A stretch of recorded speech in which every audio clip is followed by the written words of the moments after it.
Hi everyone, it's Allison in my violin studio. Today I'm going to do a practice clip for Waltz in a Suzuki Book 2. Okay, this one. There is a playthrough clip already, but I hadn't done a practice one. Waltz is, I have to say, it's a little bit challenging. It presents quite a few issues that give people a fair amount of grief.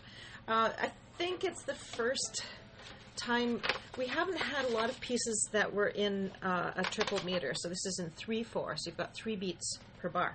The violin, you've got down bows and you've got up bows, so it's a binary code instrument. When you have 3 beats, that means you have to adapt. You have to find a way of making that happen. So we have to start playing with variations in bow speed, perhaps more significantly than we have before. And I will show you what I mean. The other issue is that we've got a lot of slurs in here, and we're slurring over beats. And we've got slurs on slow bows, and we've got slurs on fast bows. So those two things together, it's a little bit of a challenge. Once you get it, you're off to the races. But you might be banging your head against a stone wall before you get there. Let me just play you the first phrase.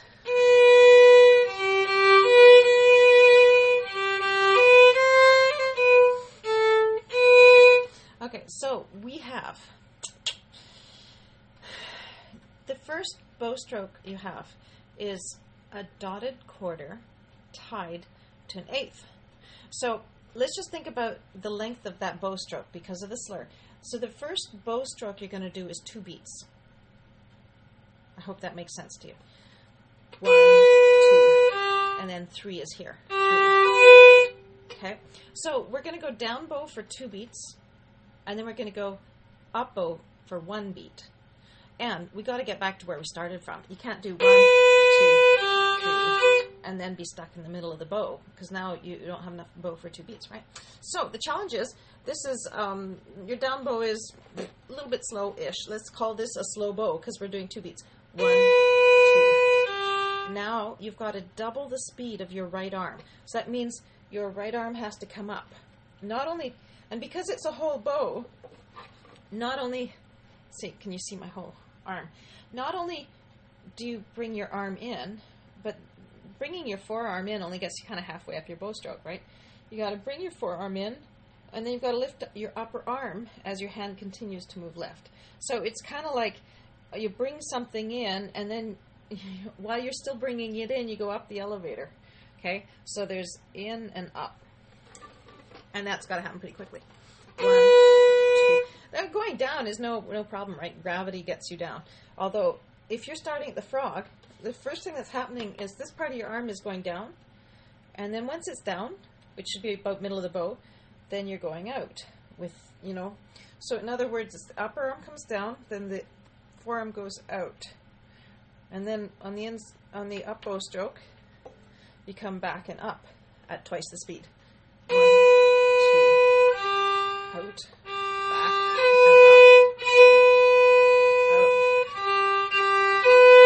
So you might want to just practice that on an A. 1, oh, that's a weird sounding A. Changed my string, I don't like this one. So 1, 2, 3, 1, 2, 3. Okay, that's probably 50% of the issues you're having with this piece, is kind of getting that. Just being aware that you have to go slow, bow, fast, blow, bow, fast. You can practice that. Just sing your way through the beginning. Slow, bow, fast, slow, bow, fast. Oh, and then we have a switcheroo. 3rd bar, fast, and then half, right? Because it's not a smooth one. I know, everybody's obsessing about the grace notes. Leave them out, okay? Just leave them out. Master the bar, the line, the phrase. And once you know where everything goes, then, okay, just before the end of that bow stroke, you kind of throw that 3rd out there. It's kind of like a dog testing the temperature of the water in the rain or something. I guess that's more of a cat. Yeah. You just kind of hit the surface and say, not for me. And then we'll go back to the C. Good. Okay, second part. Let's go back to the first bar again. Now you've got your bow speed down. You need to change your string level.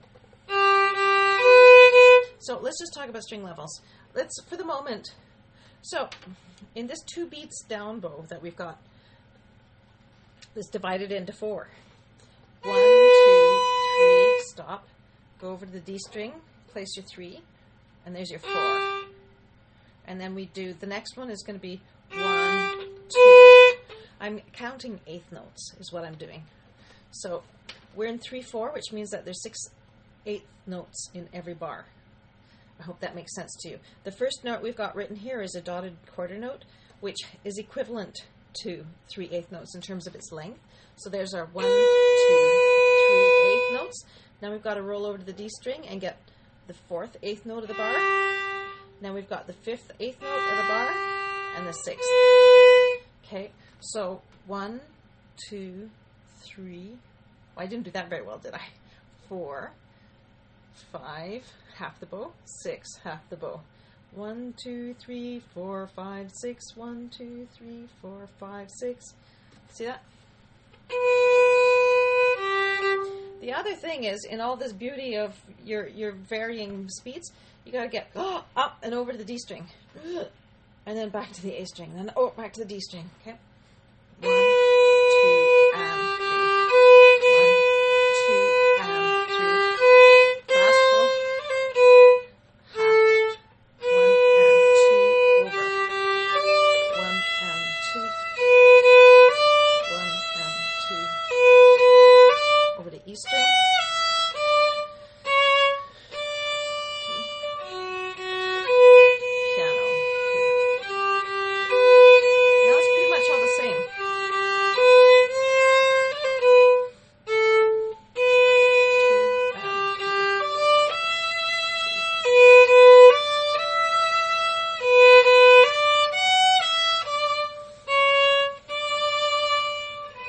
This is piano.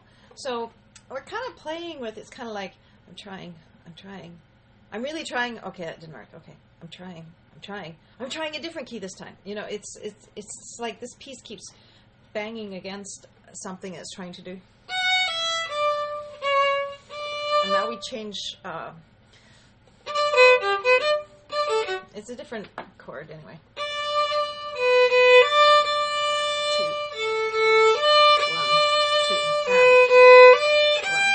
2, 1, 2,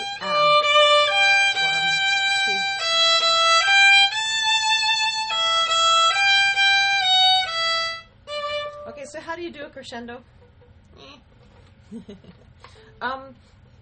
You can lean into the string a little more. I don't want to say put pressure, because that's pressure.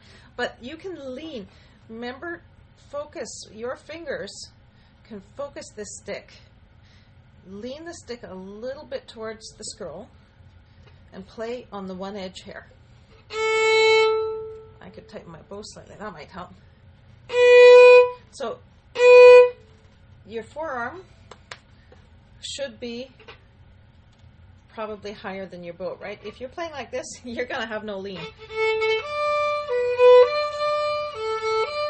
No, you want to get your arm up a little bit so you can kind of lean in. And don't let the violin go down, because that defeats the whole purpose of leaning into it. It's just running away from you.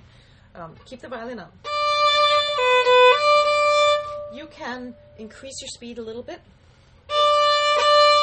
which is to say take more bow. It's the same, right? It's the same thing. If you take more bow in the same amount of time, you're increasing the speed. Sometimes if you play a little more towards the fingerboard, it's going to be softer. If you play more towards the bridge, it's going to get a little louder. It's a little dodgy to play with that too much yet, because there's a lot of changes in the way you focus your hand on the bow and the speed of the bow. But you can certainly do a little bit. If you come a little bit closer to the bridge, not quite perfectly middle, and you lean into it and you have a little more bow speed, you're going to be a lot louder.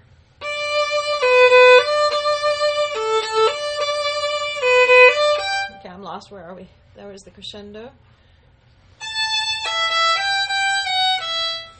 And this is poco rit. So it's not just a little bit.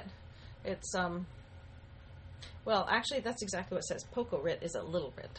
So just slightly pull back in your tempo. And then with pianissimo, but a tempo. So pianissimo means very quiet.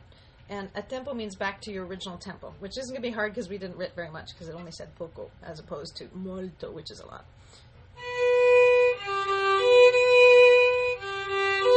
At the last minute.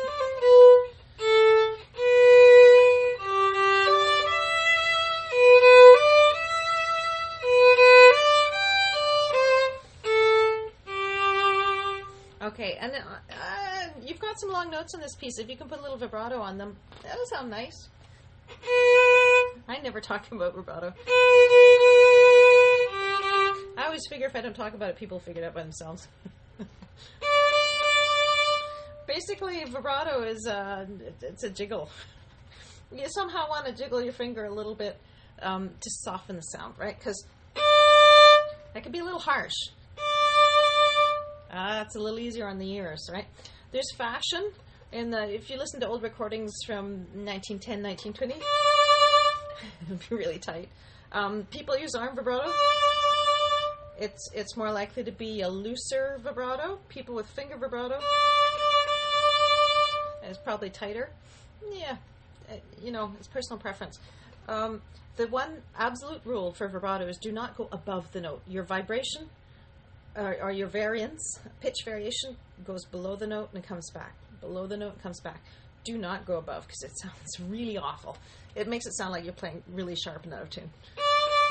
So from your note, yeah. So there's a lot of videos out there on vibrato. I've just seen so many people play vibrato so many different ways that I'm not sure it really matters how you do it. As long as you find a way that works. And as long as you don't go over top of the note, pitch-wise. Okay, I can't think of anything else to say on that. This is by Brahms, first piece we've had by Brahms. Lullaby.